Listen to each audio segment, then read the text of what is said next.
کہ آپ کے قانون سے، آپ کے دباؤ سے، آپ کے زور سے، آپ کے جبر سے ہم اپنے مذہب کو فارفٹ نہیں کریں گے. جب تک دنیا باقی رہے گی ہم مسلمان بن کر شریعت پر چلتے رہیں گے. ہم اس بل کو ریجیکٹ کرتے ہیں. مگر اگر کوئی ٹرپل طلاق کہے گا 3 سال کی سزا، جبکہ سپریم کورٹ نے کہہ دیا نان ایسٹ، شادی نہیں ٹوٹتی. جب شادی نہیں ٹوٹتی تو کس بات کی سزا دیں گے آپ؟ 377 ہارم تھیوری آپ کے سامنے، اور میڈم 3 سال کی سزا. کمیونل رائٹ 148 153 295 میں 3 سال کی سزا. اور اگر کوئی گاڑی سے ٹکر کسی کو مارتا ہے، کوئی مر جاتا ہے تو 2 سال کی سزا. ارے بینتھم اور مونٹیسکیو کو پڑھ لیجئے. کوئی نیشنل لا سکول کے 4th ایئر کے اسٹوڈنٹ کو بٹھائیے، وہ آپ کو گیان دے دے گا. اور یقیناً یہ بات صحیح ہے کہ اسلام میں شادی ایک کانٹریکٹ ہے. میں آپ کو تجویز پیش کر رہا ہوں. کنڈیشن لکھیے کہ اگر کوئی مسلمان، نکاح نامے میں لکھیے، اگر ٹرپل طلاق دے گا تو مہر کا جو اماؤنٹ ہوگا اس کا ڈبل ٹرپل دینا پڑے گا. اس کا وائلیشن ہوگا تو جیل جاتے آپ. کانٹریکٹ ہے، کانٹریکٹ کا وائلیشن ہے. آپ یہ بھی بتا دیجئے، آپ یہ بھی لکھ سکتے تھے کہ اگر کوئی 3 بار کہے گا تو 1 بار ہے. وہ بھی نہیں کرتے آپ، اس کا بھی پروویژن ہے. مگر مقصد کیا ہے کہ جیل کو بھجانا. ان کو خواتین سے محبت نہیں ہے. سبسٹنس الاؤنس کون دے گا؟ ایک مہیلا کیا چاہتی ہے میڈم؟ اس کے سر پر گھر رہے، چھت رہے، ٹیبل پر کھانا رہے، بچوں کے لیے فیس کا انتظام ہو جائے. آپ کریں گے؟ آپ کریں گے ہم لوگ؟ اچھا میڈم مجھے پوچھنا چاہ رہا ہوں، شائرہ بانو تو بی جے پی میں آ گئی، کیا کیا آپ نے اس کا بتائیے؟ کچھ کیا آپ نے اس کے لیے؟ میڈم میں ختم کر رہا ہوں، میں ختم کر رہا ہوں میڈم. کیونکہ یہ جو قانون بنانے جا رہے ہیں میڈم، یہ راست طور پر مسلمانوں کی، آپ دیکھیں میڈم، سیکشول مائنورٹیز کو 377 میں چوائس دے دیا گیا. ریلیجیس مائنورٹیز کو کیوں نہیں ملے گا؟ ہندوستان کے کانسٹیٹیوشن میں چوائس جورسپروڈنس ہے، مجھے نہیں ملے گا. آپ کا قانون ریلیجن کے خلاف ہے.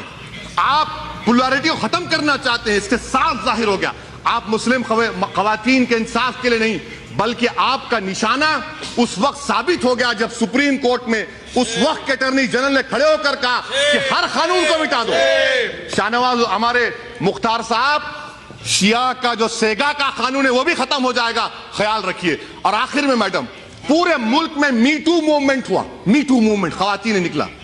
کہاں وہ منتری جو پچھلے بار کھڑے تھے یہاں پر؟ کہاں گئے بتائیے؟ کہاں گئے وہ بتائیے؟ اور آپ ان کو پناہ دے رہے ہیں اپنی پارٹی میں. ایسے شخص کو تو نکال کر پھینکنا چاہیے تھا جس نے خواتین کی عزت لوٹی، ان کو دبایا. لیچ تھا وہ، جس کو اردو میں کیا کہتے ہیں میڈم؟ طوطے چشمہ کہتے ہیں ان کو. ایسے لوگوں کو آپ نے پناہ دی اور آپ آ کر ہم کو آئینہ دکھا رہے ہیں. میڈم اب آپ دیکھیے میڈم، یہ میں کیوں کہہ رہا ہوں، ہمارے پاس ملک میں 84% ہندو مہیلا بچیاں 10 سال کی شادی ہوتی ہے. قانون نہیں بنا دی ہم، کیا ہوا؟ کیا ہوا بتائیے؟ یہ کون کرے گا اس کا بات؟ ڈیزرشن میڈم سن لیجیے، ڈیزرشن، میں آخر 1 منٹ، ڈیزرشن کا قانون ہے. 20 لاکھ ہندو مہیلائیں ڈیزرٹروں کا قانون بنائیے نا. قانون بنا ہوا ہے، کیا ہوا؟ سوشل ایول کا خاتمہ تمام مل کر کرنا چاہیے. میں اینڈ کر رہا ہوں میڈم، کنکلوژن میں کہہ رہا ہوں، میں آپ کے ذریعے حکومت کو بتانا چاہ رہا ہوں، دفعہ 15، دفعہ 26 اور دفعہ 29 اور ہمارے سمویدھان کا جو پریامبل ہے، جس میں صاف طور سے لکھا گیا کہ guarantees liberty of thought, expression, belief, faith and worship. اس بنیاد پر میں اس کی مخالفت کرتا ہوں.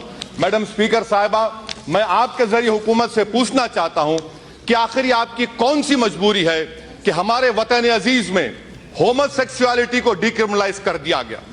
377 کا ججمنٹ ہے، ہومو سیکسوالٹی کو ڈیکرمنلائز کر دیا گیا، اور آپ ٹرپل طلاق کو کرمنلائز کر رہے ہیں.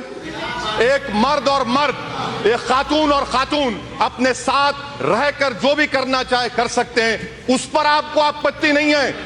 آپ کو آپتی ہے کہ ٹرپل طلاق کو کرمنلائز کیا جا رہا ہے. کیوں کیا جا رہا ہے؟ کیونکہ استعمال ہمارے خلاف ہوگا.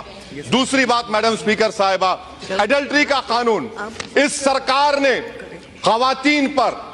خواتین پر لیڈیز پر ایڈلٹری کا قانون لاگو کرنے کی سپریم کورٹ کو کہا. سپریم کورٹ نے اس کو ڈیکرمنلائز کر دیا گیا، اور آپ ایڈلٹری کو سپریم کورٹ نے ڈیکرمنلائز کر دیا گیا، آپ کو خاموش بیٹھے رہے. مگر ٹرپل طلاق کا معاملہ کرمنلائز کر رہے ہیں.